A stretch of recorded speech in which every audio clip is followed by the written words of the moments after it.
और इस वक्त बड़ी खबर आ रही है, उत्तर प्रदेश के राज्यपाल ने इस्तीफा दे दिया है। वो इसलिए क्योंकि केंद्र सरकार ने कहा था 7 राज्यपालों से कि वो इस्तीफा दें। उत्तर प्रदेश के राज्यपाल ने इस्तीफा दे दिया है। राजन सिंह जुड़े हमारे साथ। राजन, क्या फैसला लिया गया है उत्तर प्रदेश राज्यपाल की तरफ से और क्यों?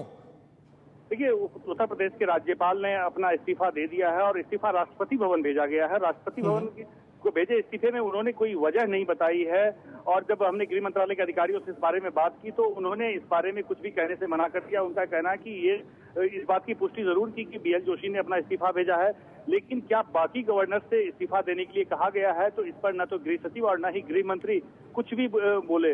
गृह मंत्री ने तो साफ कहा कि मुझे इस बारे में कोई जानकारी नहीं है। और जब हमने गृह सचिव से पूछा, क्योंकि उन्होंने ही कॉल किया था तमाम गवर्नर्स को जो खबरें आ रही थी, तो उन्होंने इस बात से साफ तौर पर इनकार कर दिया कि किसी भी गवर्नर को उन्होंने फोन करके ये इस्तीफा देने के लिए कहा। लेकिन इस बात की पुष्टि हो गई है कि बीएल जोशी ने इस्तीफा अपना भेज दिया है। और एक और राज्यपाल मार्गरेट अल्वा के बारे में जो कहा जा रहा था कि उनसे भी इस्तीफा देने के लिए कहा गया, वो फिलहाल प्रधानमंत्री से मुलाकात कर चुकी है। अभी थोड़ी देर पहले उनकी मुलाकात प्रधानमंत्री से हुई है, लेकिन इस दौरान इस्तीफे पर कोई बातचीत नहीं हुई। लेकिन राजन, जब भी नई सरकार आती है ये इस तरह की चीजें होती हैं। पहले भी जब यूपीए सरकार आई थी तब भी राज्यपालों को बदला गया था। एक बार फिर वही बातें कही जा रही हैं। क्या कोई और राज्यपाल हैं और कौन कौन से राज्यपाल हैं जिनको लेकर चर्चा हो रही है या जिसके बारे में खबर चल रही है? देखिए, गृह मंत्रालय के सूत्रों का कहना है कि 12 राज्यपाल ऐसे हैं जो कि पॉलिटिकल अपॉइंटी हैं, जिनमें से 7 राज्यपालों का टेन्योर खत्म हो रहा है 31 अगस्त आते आते तक। हंसराज भारद्वाज और बाकी कई ऐसे राज्यपाल हैं जिनका टेन्योर खत्म हो जाएगा।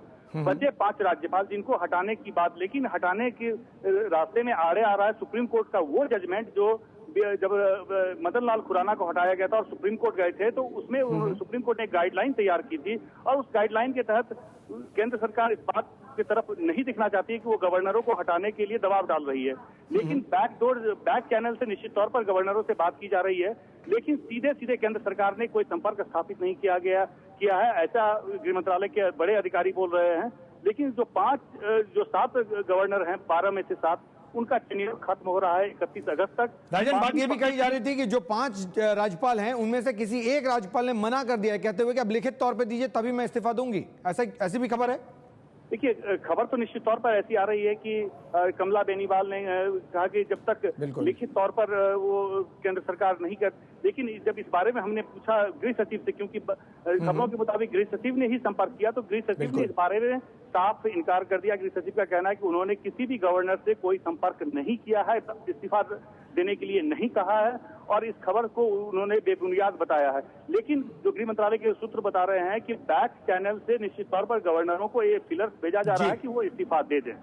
जी राजन, तो जाहिर तौर पर उत्तर प्रदेश के राज्यपाल बीएल जोशी ने इस्तीफा सौंप दिया है अपना।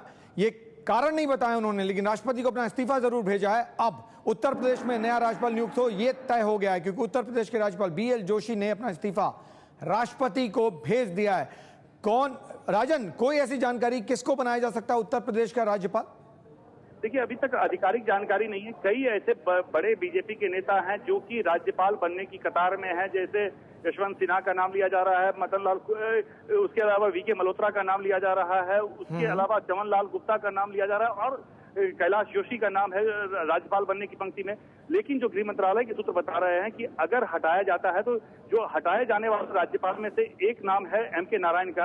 हालांकि उनके बारे में गृह मंत्रालय के अधिकारी कह रहे हैं कि उन्हें नहीं हटाया जाएगा, उन्हें और कोई बड़ी जिम्मेदारी दी जाएगी। और पिछले हफ्ते उन्होंने प्रधानमंत्री से मुलाकात की थी और उसके बाद राष्ट्रीय सुरक्षा सलाहकार अजीत डोभाल ने उनसे बंग भवन में जाकर दिल्ली में मुलाकात की थी। लंच पर दोनों की मीटिंग हुई थी और ये कहा जा रहा है कि हो सकता है एमके नारायण को पश्चिम बंगाल से शिफ्ट करके उत्तर प्रदेश का गवर्नर बनाया जा सकता है, क्योंकि उत्तर प्रदेश में जिस तरीके से कानून व्यवस्था के मामले में लगातार उंगलियां उठ रही है, तो ऐसे में किसी ऐसे एक्सपर्ट अधिकारी जो कि काफी अनुभवी रहा और सरकार के कामकाज से बखूबी वाकिफ है, तो वैसे अधिकारी को वहां पर गवर्नर बनाया जा सकता है। और एमके नारायणन डीआईबी रह चुके हैं, राष्ट्रीय सुरक्षा सलाहकार रह चुके हैं और पश्चिम बंगाल के गवर्नर है, तो हो सकता है कि उन्हें वहां से शिफ्ट करके उत्तर प्रदेश भेजा जा सकता है। राजन, दिल्ली में भी सरकार नहीं है इस वक्त। दिल्ली को भी लेकर कई बातें कही जा रही थी कि शायद यहाँ पर लेफ्टिनेंट गवर्नर को बदलने की बात भी कही हो सकती है, क्योंकि सरकार बनाया जाना है दिल्ली में।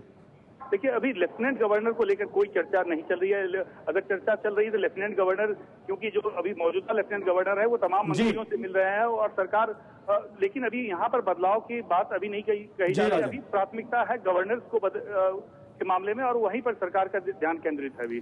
जी राजन, बहुत बहुत शुक्रिया। तो उत्तर प्रदेश के राज्यपाल ने अपना इस्तीफा सौंप दिया है।